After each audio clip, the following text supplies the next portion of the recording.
What's up guys, YST here and welcome back to another Raid Shadow Legends video, and today we're going to be going over the team that I used during the Clan Boss Draft Challenge to take on Deadwood Jedi, Hell Hades, Scratch Plays and also Cold Brew Gaming. Now before we get into this video, I must say that this experience as a whole has been remarkable, probably one of my most enjoyable times of content creation for this game. It was just outstanding when you talk about collaborations, the community getting involved in the comments and tuning into all of the live streams and so forth. It was just an amazing time, so a big thank you to Deadwood Jedi for putting this together and including us, right? Because definitely a one-of-a-kind thing and something I won't forget for a long time, so I'd love to do it again, possibly in a part 2, but let me know in the comment section. Did I come last? Was he laughing at me? Did Scratch take the W? Did Deadwood take the W? Because we are on the test server right now and it's kind of before the live stream on Friday happens. So I'm not sure what's going to happen. I'm just looking towards the future and hopefully I came into a good place and made you guys proud, right? So that was kind of the main thing here. So before we get into the rest of this video, I just want to briefly talk about my thought process going into this and behind the scenes after the draft of what I was really trialing out and what was working and what wasn't working.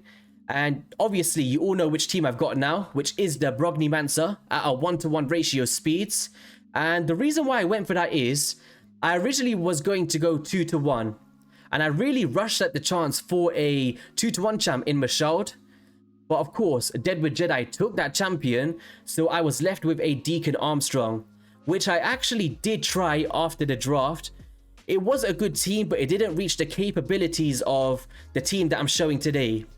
And I was really kind of scared to build this 1-to-1 team because we're not fighting the clan boss here. We're fighting ourselves for this competition to see who can get the max damage. And I feel like the slow tanky approach was definitely the way to go. And since the draft, my good friend Fisher, who I always like to theorycraft with, you may be familiar with him, actually sent me a video from IanK, who's another content creator, and he was actually the first person to trial a team like this about a year ago, but this was pre-Geomancer nerf, which is really interesting because at that time, if you're not aware of what Geomancer was doing, he was reflecting lifesteal with the Giant Slayer mastery, causing him to survive a really long time. And since I seen the video that he sent me, I was really nervous of if I was to go 1-for-1, how am I going to keep Geomancer alive? Because he is not tanky by any means. He has got around 900 defense once he's fully 6-starred and ascended. And it was kind of a gamble because I can only face Spirit Affinity, right? Whereas the other content creators could face Void and stuff like that. So I was bouncing around clans trying to get Spirit and I was really under that time constraint and that gamble to really pull this off to reach that 100 million, which I was saying I could do, but I wasn't 100% honestly because Geomancer is not healing enough and it's also the negative affinity for him as the stun target.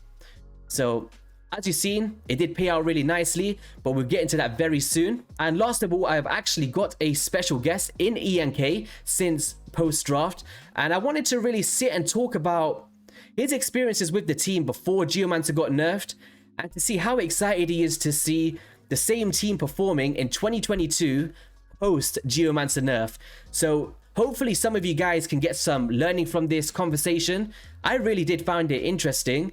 And straight after that, we'll go into the gears, the masteries, and the actual team itself for you guys to go away and build this team or similar ones if you feel like you want to. So thank you guys for all of the support on this journey, and let's get right into the video. All right then, so we have now got Mr. IanK in the building, the Clan Boss legend. How is it going? Hi YSD, I'm doing great. It's amazing to have you on the channel actually, because I have seen a few of your videos here and there, but of course during the Clan Boss draft, I've kind of built a similar team that you was actually one of the creators of, right? A mentor comp. Yes, so do you kind of want to break down what made you want to make this comp back in the day? Of course, this was pre-Brogni, or should I say Geomancer nerf, where he was actually reflecting from the lifesteal with Giant Slayer masteries. And obviously things have changed now, and you guys are going to see the changes post nerf, which I think is going to be really interesting. So do you just want to break down your thoughts when you was making it back then and stuff like that? Back then, like a year ago, so at that point in time, I think the clan boss meta was definitely unkillable. Yeah. So it was unkillable as well as like 2-to-1 teams. So at that point, I had unkillable teams, but I didn't have champions that can do like the big damage, like Draco, for example, since a lot of Draco is kind of like the clan boss damage dealing champion. So I've always had this, I guess my philosophy is to always try out new champions, new interesting combos, and that is where I kind of wanted to test Brockney and Geomancer together, because at that time I think Brockney was known to be good, but I don't think I've seen Brockney and Geomancer together in a team. So I kind of created a team together, and Yeah. having Brockney and Geomancer, since most of their damage are reflecting the damage, there's no point in going 2-to-1 in that team. So I just forego going 2-to-1, build a 2-to-1 team with full defensive capabilities with double ally protection and damage mitigation, and tried to go long. But at that point, when I created the team, I didn't know how long the team was going to go. But then when I built it, I was surprised that it lasted that long. Yeah, it's pretty cool. Like, now that I've seen it, because for anyone that's not aware, I was actually going for a 2-to-1 team. And then on my channel as well, I'm a big advocate for those double ally protection teams and trying to survive as long as possible. And Geomancer and Brockney just kind of fell on my lap, right? I had that first choice, and then towards the end, Geomancer was available. And the team just pretty much worked out very similar to how yours was. Now, this is the thing that people was underestimating, and hopefully we can prove them wrong throughout this challenge, is pretty much the kind of main source of this team is reflections. We're not caring about pure DPS. We're actually surviving as long as possible and just reflecting that damage back, right? And that's what's making it so remarkable, especially at these 1-to-1 speeds. So, pretty much like, which of these champions would you say is fully replaceable? Because Rio Bonespear for me was just a no-brainer when I chose her, because she just fits into the role of this team so amazing, right? With those removing of debuffs and the AoE heals, the drop defense, and also that decreased crit rate. Do you just want to talk a bit about Riho as well?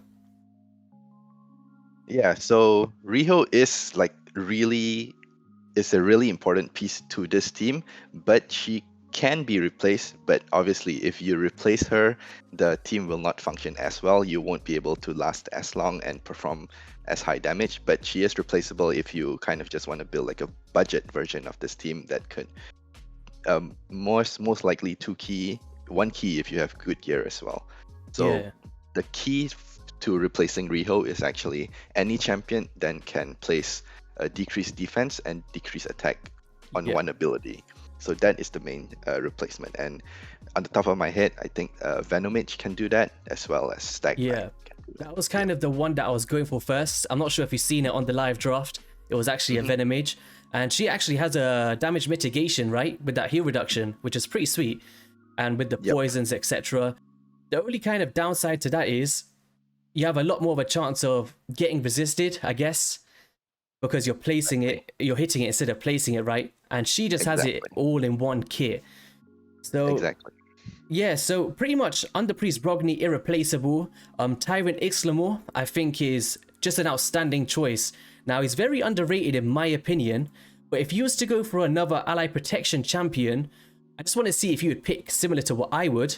Who would you choose in this spot? Ally protection spot is also replaceable by basically anyone who can place ally protection on a 3-turn cooldown, but the main difference is that Tyrant also brings the damage mitigation, which is quite big, as well as the increased defense. Yeah. So if you have a champion that have ally protection without the increased defense, you just have to kind of pump up everyone else's defense to reach that 4.2k threshold, but then it will be quite tough on gear.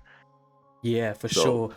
He's so remarkable, right? He's got that heal on the A1, he's got the ally protection and increased defense on a 3-turn cooldown, and as you said, that damage mitigation, once you start pairing it with everything else, it turns out to be a whopper of a team, which you guys will see later on in today's video.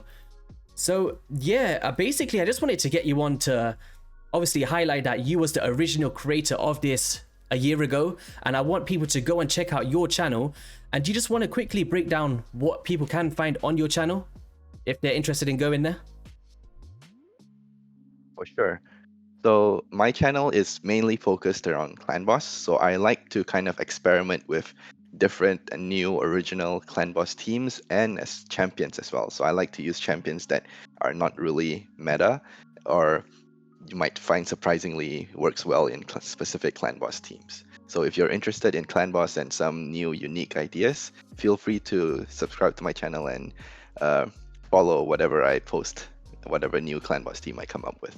100%, and I'll be looking at future videos as well. I'm not gonna lie, I'm a guilty person. I've seen a few here and there, but I've only recently subscribed, but I'm happy that I have.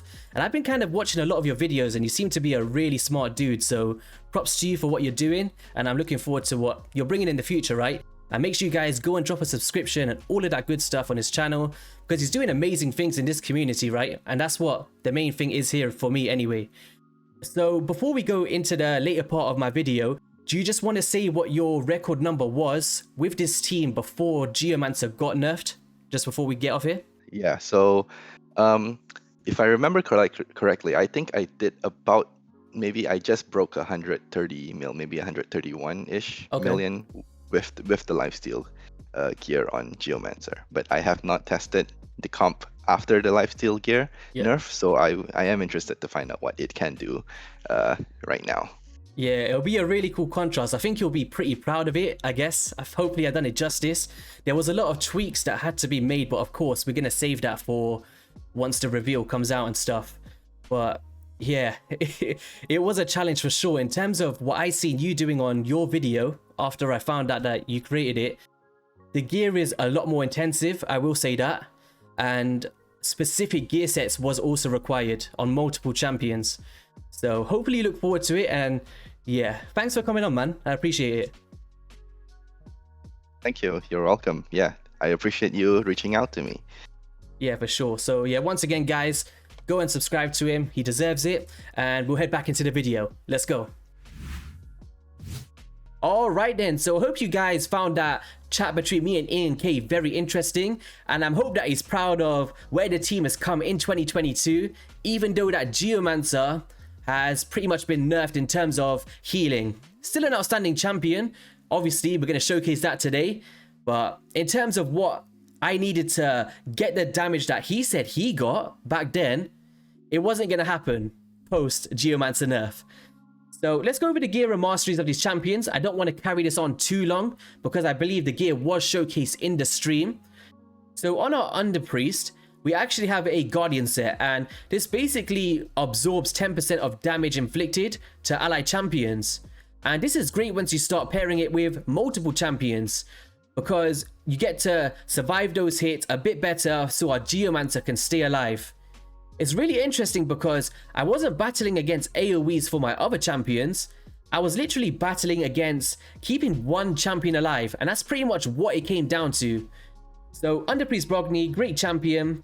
Block debuffs, of course. We got the increased attack and the shields, which is allowing us to extend Tarogi the frogs as well, which you'll see in the run. Let's just quickly go over the overall stats. I've basically talked about this team a million times this week. So 82,000 HP, 3.3k defense. The attack was optional. I would say get higher usually, but in this team, because I was trying to keep Geomancer alive, I was trying to increase the value of the shield for that stun turn, which is basically based off this champion's max HP. And that's what it came down to here for me. Accuracy, you want to make sure that you're getting resisted, because you do not want him to place a burn and steal Geomancers, because that's where we're getting our damage from with those reflections. Masteries here, we have gone for the Giant Slayer on the bottom corner there, and the Retribution and Deterrence, just trying to get some counterattacks in to really increase the value of our damage. Next up here, Tyrant Ixlamore, a very underrated choice. I've actually showcased him a lot in the past, but he's really overlooked still. Once again, in that Guardian set, which you can get from the Griffin. Overall stats, 71,000 HP, 4.5k defense, 172 speed, 75% crit rate, 200% crit damage, and 120 accuracy. Because we don't care about accuracy, because we're blocking off this A2. Once again, we do not want anybody replacing our burns. We just want to heal with this to make sure after the ally protection, he's not mitigated. And also increase defense and ally protection in one ability, alongside that damage mitigation with Fires of Doom. Masteries, we have gone for the offense tree, heading down to the War Master, of course. Let me just position myself properly. There we go. And the defense tree, very similar to a Underpriest Brogni. I'm not sure if I said the speed here. 171 on Underpriest, and also 86% crit rate, as we are facing Spirit Affinity, and you get that 15% boost, right? With him being the Magic Affinity. Next up on the list was a Rio Bone Spear. And of course, many people knew during the draft, I pulled this champion after I got access to the test server, and they kind of had to reboot and refresh my main account to make sure that it comes onto my test server. And she actually is the key to why I got 100 million, I think. She can be replaced with a Venom Mage as a budget variation, which you may have seen me choose during the draft. But she's just remarkable because she has those removing of all buffs, she has those AoE heals, and she also has a decreased defense, decreased attack to help Torogi the Frog, and decreased crit rate, which is underrated, guys.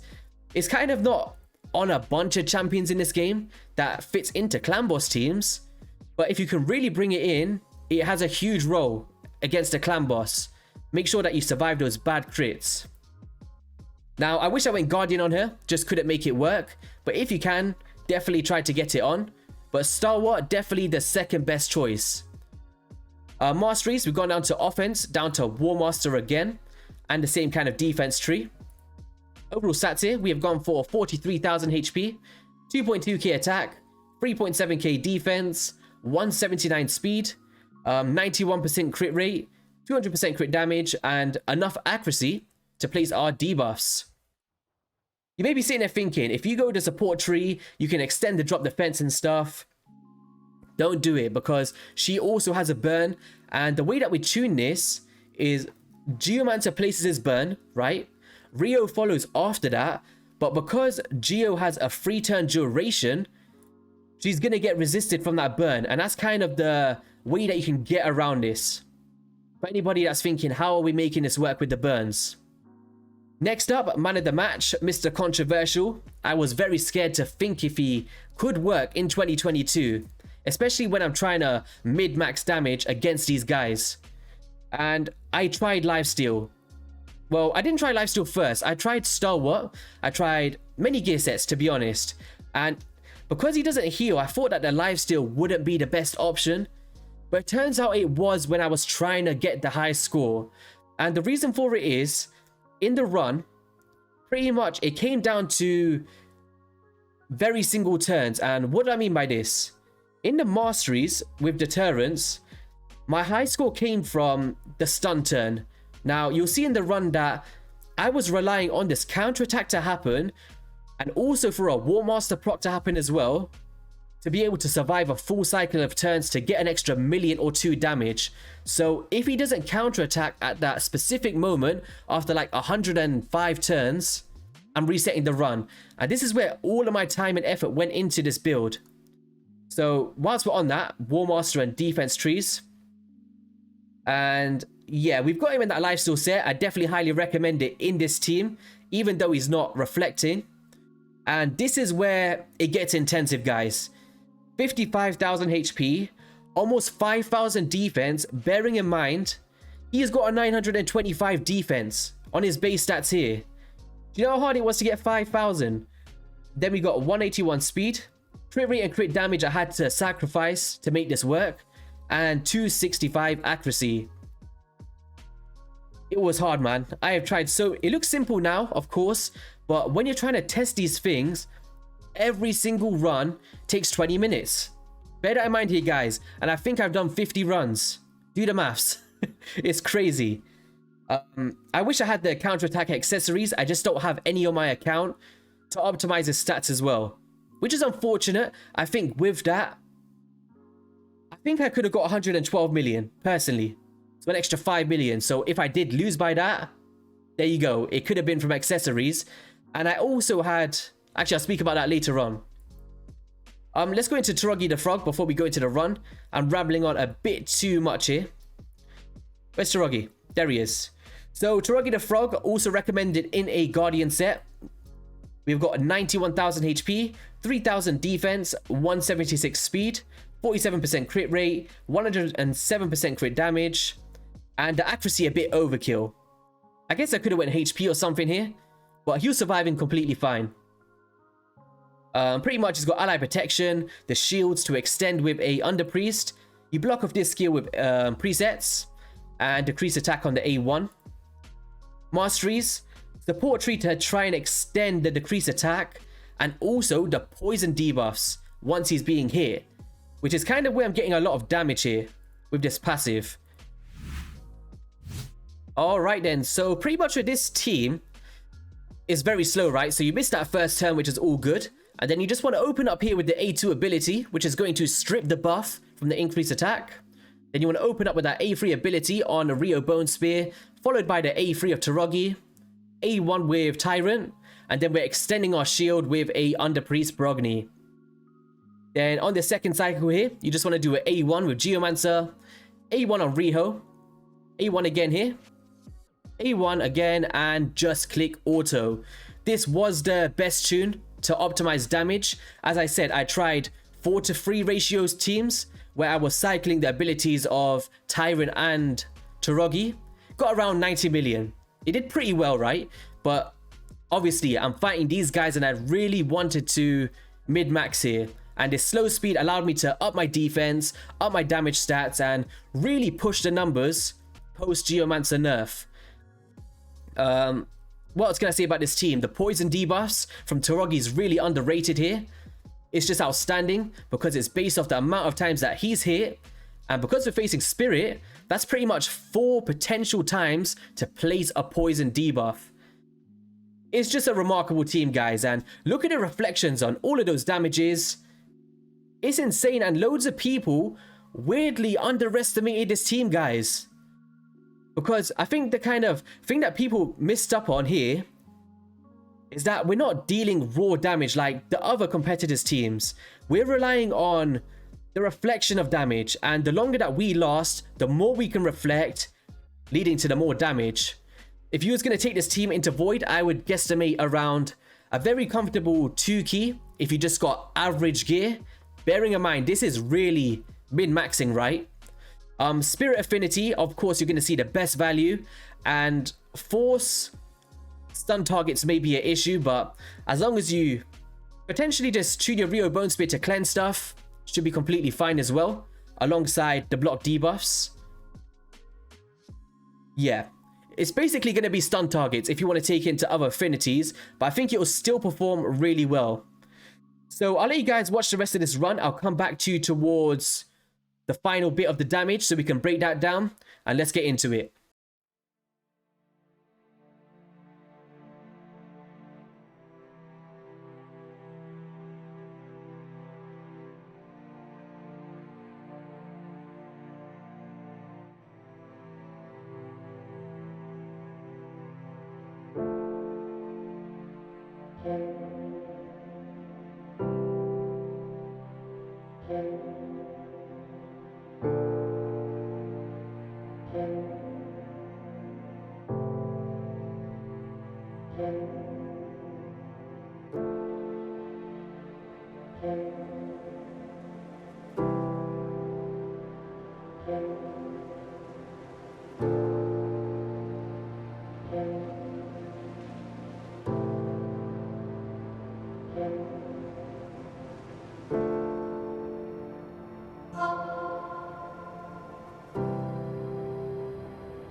So as you see here, we have got 102 million, 108 turns, and it's just remarkable. Nobody thought I'd be able to do this, guys. Especially in this day and age, and that is where my Geomancer died. Now, let me just back a little bit to explain what happened. So you're going to see here, the stun's going to happen after this next AoE. This is all live and well. We're going pretty well here. And pretty much there, I really wanted him to do that War Master damage, because if he did that, it would have been amazing. But we're sitting here around, I'd say 7/8 of a health bar, where we should really be full right now on Geomancer. And boom, let me just get a pause in there. So did you guys see that? He got that weak hit, and of course, he got the War Master, but because the turn before, he wasn't full HP, he hasn't got his full bar. Now, this is something that I was replicating over and over again, really praying that he gets that nice crit or nice War Master damage from the previous turn. And then this is where it goes wrong, pretty much. So here we go. Because he has not got a shield on this AoE 1 here, this is where we die. It's really unfortunate. It's annoying me to see, but if I managed to make him survive that one turn, which this was the best one, by the way. We usually died a turn before. But if he could survive that one turn, we would be looking at around 110 to 112 million. So I could have got an extra 6 million in there. So there's potential, right? But I think for an average person coming into this without optimizing gear, you'll be looking at around 90 million consistently, I think. As granted, you build the champions correctly. I'm not sure how this will go against Void and stuff, but I would kind of guess a very comfortable 2 key, because you're not reflecting the same way, right? With our Underpriest and Geomancer. And this is where we capped off at. If it wants to load a little bit. There we go. So 107.21 million damage dealt was my final score, and I'm really proud of this. Obviously, you guys could be laughing at me right now like, oh my god, you came last. But I think, granted that I was the only person who didn't go unkillable or 2-to-1 with increased speeds or anything like that, I think we did a good job here post Geomancer nerf, right? Let me know in the comment section if you really like this and if you guys are going to be going for this as well, or very similar style teams in the future. On my channel, I am a huge advocate for damage mitigation, and for me this just feels like the grand finale, because we've done 4 key teams, 3 key teams, 2 key teams with Tutorial Rhymehide, and then the 100 million plus with a team like this. One tip for anybody that wants to do this, potentially get Rio Bone Spear in a Guardian set as well, and I think you'll see a bit of a better return against Spirit. So I am going to leave you guys there, bit of a emotional ride that we've been on. Thank you guys so much for the support, all of the new subscribers that I've got over this period, and a big special thank you to Deadwood Jedi for including me. Now, you may have noticed, if you're new here, I'm one of the smaller channels, right? And of course, I feel really proud of what I have done up until this point, but I was really diving into the deep end with these guys, and it was a pleasure. And I really got to collab with Cold Brew for the first time as well, properly, which was really amazing. Also, a huge shout out to my boy Hades, who's always showed me love throughout my whole YouTube journey, pretty much. So I appreciate you as well. And Scratch, amazing dude. I think that you got the victory, but if you didn't, you held the L, pretty much. So take it on the chin. I'm pretty sure that you'll get them on the next time. But make sure you guys go and drop a subscription to all of them. It'll all be in the pinned comment and the description. It's been amazing, and hopefully that I'm included in the next clan boss draft, or wherever it is. Let me know what you want to see on the next challenge, and I'll catch you guys on the next one. Peace.